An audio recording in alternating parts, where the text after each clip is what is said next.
Assalamualaikum everyone, welcome to another video from Author's Lifestyle. So আমি একটু কাজে বের হচ্ছি, আমি আর আম্মু থানায় যাব এন্ড কি কাজ সেটা জানতে পারবেন। আমার সাথেই থাকুন, অথর্স লাইফস্টাইলের সাথেই থাকুন এবং যারা যারা আমার ফেসবুক পেজে এবং অথর্স লাইফস্টাইল ইউটিউব চ্যানেলে নতুন তারা অবশ্যই ফলো এন্ড সাবস্ক্রাইব করে দিবেন। তো সাথেই থাকুন দেখার জন্য কি নিয়ে আজকে আমি অলরেডি বাসা থেকে বেরিয়ে রিক্সা নিয়ে আম্মুর কাছে যাচ্ছি, বিকজ আম্মু একটা মিটিং অ্যাটেন্ড করার জন্য থানা স্ট্যান্ডে আছে। সো আমি আম্মুকে যে পিক করবো আমি ভেতর দিয়ে যাচ্ছিলাম। আপনাদের একটু হিন্টস দিয়ে দেই যে আজকে থানায় কেন যাচ্ছি এবং আমরা একটি মামলা করতে যাচ্ছি যেটাকে বলা আইসিটি মামলা কিংবা অনলাইনে হেনস্থার শিকার। আর সে যদি আপনার খুব পরিচিত হয় তাহলে তো কথাই নেই। সো আপনাদের ফেসবুক আইডি কিংবা টিকটক আইডি কিংবা ইউটিউব চ্যানেল কিংবা আপনার ফেসবুক পেজ যেখানে যেভাবেই অনলাইনে হ্যারাস হচ্ছেন না কেন, আপনার পিক কিংবা আপনার ভিডিও, আপনি একটা জিনিসের দিয়ে ভিডিও করেছেন, সেই ভিডিওটা নিয়ে কেটে আপনার নেগেটিভ কথাগুলো রেখে পজিটিভ কথাগুলো ডিলিট করে দেয় বা এডিট করে নেগেটিভিটি করার জন্য, সবার সামনে নেগেটিভিটিগুলো তুলে ধরার জন্য আপনার পজিটিভ কথাগুলো কেটে এডিট করে নেগেটিভ কথাগুলো রেখে দেন আপনার পিক ইউজ করে ক্যাপশন দিয়ে আপনাকে খুব বাজেভাবে সবার সামনে প্রেজেন্ট করছে। এমনকি আপনার ফেসবুক আইডি কিংবা আপনার টিকটক আইডি কিংবা আপনার ফেসবুক পেজ কিংবা ইউটিউব চ্যানেল যেখানেই যে অবস্থায় আপনাকে হেও করছে সব কিছুর লিঙ্ক কপি করে দিয়ে দিচ্ছে এবং সেটা সবাই শেয়ার দিচ্ছে এবং এর মূল হোতাকে এবং কেন করছে এভরিথিং সম্পর্কে আপনারা জানতে পারবেন আমার এই ভিডিওতে। সো আপনারা যারা যারা এভাবে অনলাইনে হেনস্থার শিকার হন তারা আমার এই ফুল ভিডিওটি দেখবেন। সো আমি আর আম্মু চলে গিয়েছিলাম একদম স্বাস্থ্য কমপ্লেক্সের সামনে যে গলিটা, সেখানে আমাদের পরিচিত একজন লোক ছিল, কিন্তু আনফর্চুনেটলি তাকে আমরা না পেয়ে থানার ভেতরে যাই। অ্যান্ড থানার ভেতরে আমাদের কার্ড শো করার পরে আমাদেরকে একটা কনস্টেবল সাথে করে দিয়ে দেয় যে কোথায় গেলে আমরা আমাদের এই কথাগুলো জানিয়ে একটা রিপোর্ট করতে পারবো।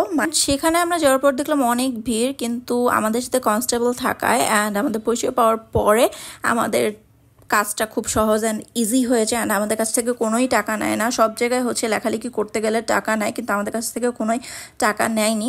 এরপরে আমরা সেই রিপোর্টটি থানায় দিলাম অ্যান্ড থানায় দেওয়ার সময় আমরা কি কি জিনিসের ফেস হয়েছি অ্যান্ড কি কি আমাদের বলে দেওয়া হয়েছে সেটা নিয়েই আজকে আমি আপনাদের সামনে তুলে ধরছি। প্রত্যেকটা কথা আমার মনোযোগ দিয়ে শুনবেন। ফার্স্টে কিন্তু আমরা ডিবি অফিসে গিয়েছিলাম অ্যান্ড ডিবি অফিস থেকে আমাদের বলে দেওয়া হয়েছিল যে তাদের কাছে তখনই মামলাটি হস্তান্তর হবে যখন কিনা আমরা নিজ এলাকা কিংবা নিজ জেলায় বা থানায় যে আমরা জিনিসটি জানাবো।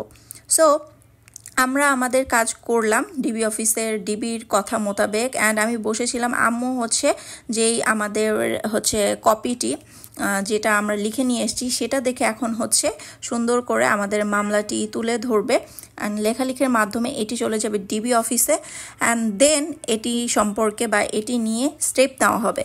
সো আপনারা যারা যারা বাজেভাবে অনলাইনে হেনস্থার শিকার হন, সো তারা এই জিনিসগুলো ফলো করবেন। কেউ ডিরেক্ট ডিবি অফিসে যাবেন না। আমাদের খুব তাড়াহুড়ো ছিল, কজ আমরা খুবই জলদি স্টেপ নেওয়ার ট্রাই করছিলাম, কিন্তু দেন বলছিল যে স্টেপটা তখনই পাকাপোক্ত হয় যখন আপনাদের নিজ থানায় বা এলাকায় যখন আপনারা কিছু করবেন। And here is our copy.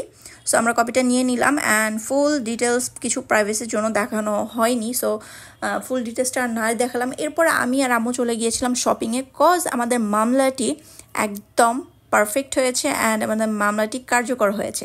So আমরা শপিংয়ে চলে গিয়েছি। আম্মু কিছু টুকটাক শপিং করবে, টুকটাক না অনেক কিছুই শপিং করেছিল সেই দিন, কজ আম্মুর 15,000 প্লাস বা বিকাশে যে কয় টাকা ছিল সবই শেষ। তারপরে টাকা শেষই হয়ে গেছিলো আমাদের, আমরা জাস্ট রিক্সা ভাড়াটা নিয়ে বাসায় গিয়েছিলাম, কজ আম্মু সেই দিন কয়েকদিন পরে কক্সবাজার যাবে। দ্যাটস ওয়াই শপিংটা করা। কিন্তু এখন যে দেশের যে পরিস্থিতি, কাজেই আমরা আর শপিং করেও কক্সবাজার যেতে পারিনি, কারণ বন্যা সব কিছু এভরিথিং মিলে খুব বাজে একটা পরিস্থিতি দেশের। অ্যান্ড এই যে আম্মু এই প্যান্টটা নিয়েছিল, জাস্ট ওয়াও এই প্যান্টের কালার অ্যান্ড প্যান্টটা এটা আমিও একটা কপি খুঁজেছিলাম, কিন্তু আনফর্চুনেটলি আমার সাইজ হচ্ছিল না, কজ এটা খুবই শর্ট ছিল। আমার জন্য পারফেক্ট, বাট আমার জন্য খুবই শর্ট, 3/4 হতো আমার এর জন্য আমার নেওয়া হয়নি। এরপরে আম্মু ম্যাচিং ওড়না খুঁজছিল পিঙ্ক কালার, কিন্তু যেই পিঙ্কটা তার নিট ছিল সেই পিঙ্ক পাচ্ছিল না। এরপরে আরও কিছু ওড়না খুঁজছিল। আর এখানে কিছু ব্যাগ কালেকশন, সবগুলো সুন্দর না বাট মোটামুটি। আমরা ফার্স্টে বেগমে গিয়েছিলাম, দেন বেগমের পাশে যে আরেকটা দোকান ছিল। আমরা টোটাল 3টা দোকানে যাই অ্যান্ড লাস্টে যেই দোকানটাতে যাই মানে হচ্ছে শপিং মলটাতে যাই, সেটা ছিল আমার আর আমার খুবই পছন্দের একটা শপিং কমপ্লেক্স, বা হচ্ছে শপিং কমপ্লেক্স না, এটাকে কি বলে, ছোট্ট একটা দোকান। যাই হোক, সেটা ছিল এমআর মল, থানা স্ট্যান্ডার্ড। এমআর মলে এত সুন্দর সুন্দর এক্সক্লুসিভ হচ্ছে জিনিস সেল করে, যেটা বলার মতো না। যেগুলো হচ্ছে অনলাইন থেকে আমি প্রি অর্ডারে নিই, সেগুলো হচ্ছে সবগুলো না, বাট কিছু কিছু জিনিস অনলাইনে যেরকম প্রি অর্ডার নিই, প্রি অর্ডারে আমি নিয়ে থাকি, এখানে পাওয়া যায়।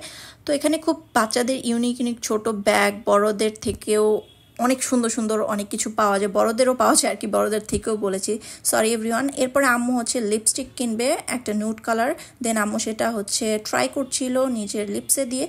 সো আজকের ভিডিওটি দেখে কার কি মনে হলো অ্যান্ড কে কী ভাবলেন, অ্যান্ড হচ্ছে আমি আরও অনেক কিছু প্রাইভেসির খাতিরে বলিনি। সো ইনশাল্লাহ খুব সুন হচ্ছে আমরা স্টেপ নিব।